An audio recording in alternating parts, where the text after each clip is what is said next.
봅시다. 121페이지의 필수예제 1번.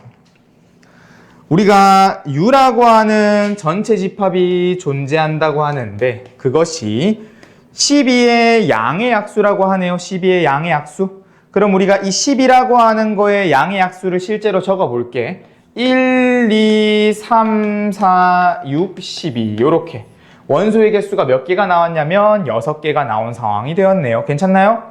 그런데 첫 번째 A라고 하는 집합을 조건 제시법으로 나타나 있는데 X바 X는 짝수가 됐답니다. 그럼 우리가 이 전체 집합을 보면서 이 전체 집합 안에 짝수의 친구들을 적어주세요가 된 거예요. 그럼 짝수 친구는 누가 됐어? 2, 4, 6, 12 이렇게 짝수를 가질 수 있는 걸 적어줄 수 있겠네. 원소 나열법으로. 되겠습니까? 그러면 이제 B라고 하는 친구는 반대로 뭐라고 돼 있습니까? 조건이 3의 배수라고 했죠? 그럼 이것을 원소 나열법으로 표현해보면 3, 6, 12가 이 전체 집합 안에서의 3의 배수가 되겠죠? 되겠습니까? 자, 그럼 이제 연산에 대해서 한번 다뤄보자. 첫 번째, 우리가 A 교집합, B의 여집합이 처음부터 등장을 했네. 그치? 자, 이쪽 친구는 이거를 풀어주는 방식이 두 가지 있다고 생각할 수 있어. 어떻게 할 거냐면 지금 하나씩 알려줄게. 얘 그냥 하던 대로 하는 거야. 어떻게? A라고 하는 집합은 여기 있잖아. 2, 4, 6, 10이라고. 그럼 우리가 B의 여집합을 가지고 와달라네. 이렇게 생긴 게 B의 여집합이었죠. 그럼 이 B의 여집합을 실제로 구해볼까? 그럼 B의 여집합은 어떻게 되냐면 3, 6, 12를 제외한 나머지니까 1과 2와 4 이렇게 되겠네. 그러면 우리는 그 두 개 A라는 집합과 B의 여집합을 뭐 해주는 거니? 교집합 해주는 거니까 이 두 개의 공통 원소를 적어줘가 된 거네. 이 두 개의 공통 원소를 적게 된다면 어떻게 됩니까? 2랑 4가 되네. 이게 첫 번째 문제 1번의 정답이 되는 겁니다. 자, 그런데 아까 전에 선생님이 이 아래쪽에 있는 네모칸 두 개를 설명을 안 했잖아요. 그랬을 때 우리가 이렇게 생긴 거에 변형 문제가 있습니다. 이 A 교집합, B의 여집합의 변형이 있는데 그게 누가 변형이 된 거냐면 이 A 교집합, B의 여집합은 이렇게 말할게요. 가운데 연산이 교집합이면서 뒤쪽의 집합의 여집합이 등장을 하는 거는 그거는 A 차집합 B를 변형시켜 줄 수 있는 방법이 됩니다. 보통 우선 먼저 말하는 건 A 교집합 B, 다시 A 차집합 B를 이렇게 많이 변형을 해요. A 교집합 B의 여집합으로. 근데 가끔씩은 이런 내용들이 나왔을 때 이렇게 바꾸기도 합니다. 자, 그럼 이게 왜 그래 되는가는 벤 다이어그램으로 한번 보여줄게. 우리가 벤 다이어그램 아까 U라고 하는 친구에 이렇게 A와 B가 있었다고 생각을 해본다면 우선 첫 번째 A 차집합 B는 어떤 내용의 원소가 나오는 거냐면 요 놈의 원소가 나오는 거야. A라고 하는 친구의 공통 부분을 빼는 거니까 A 교집합 B가 공통 부분은 여기예요. 여기. 이게 A 교집합 B의 벤 다이어그램 표현이야. 그걸 우리는 차집합 뺀다고 했잖아. 공통 부분을 없앨 거라 했잖아. 그러니까 이런 식으로 나오겠네. 그런데 요 A 교집합 B의 여집합을 벤 다이어그램으로 표현해보면 A 교집합 B의 여집합은 우선 B의 여집합을 먼저 생각해볼게. B의 여집합은 B를 제외한 나머지 이거잖아. B를 제외한 나머지 이거잖아. 이게 B의 여집합이야. 근데 그 상태에서 뭐해? 교집합 A를 했잖아. 교집합 A를 했다는 건 A와의 공통 부분을 칠해주세요가 된 거잖아. 그럼 여기에 A와 공통 부분은 누구니? 이거잖아.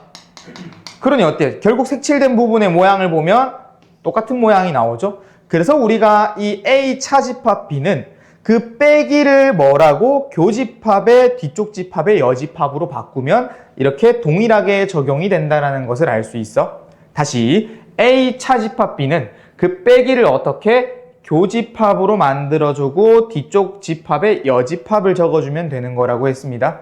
되겠습니까? 자, 그렇게 해서 만약에 이 경우에서는 B의 여집합을 구하기가 힘들었다면 당장에 A 차집합 B로 바꿨을 때 여기서 여기를 빼래. 여기서 여기를 뺀다고 치면 공통의 원소를 빼기만 하면 되겠지? 그럼 누가 있어? 6과 12, 6과 12가 공통의 원소네. 빠지게 되면 누구만 남았어? 2, 4만 남았다는 거지. 되겠습니까? 자, 그 다음에 이제 두 번째 문제로 가보겠습니다. 이번에는 A 여집합의 합집합 B라고 돼 있네. 이런 거는 뭐 그냥 직접 해야 됩니다.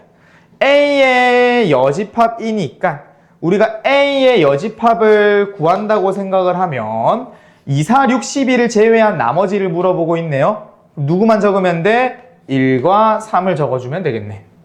그러면 요 1과 3과 합집합 B 3, 6, 12를 적어달래. 저 두 동아리를 합쳐래. 그럼 두 동아리를 합치게 된다면 1, 3, 6, 12가 결론으로 나오겠네요.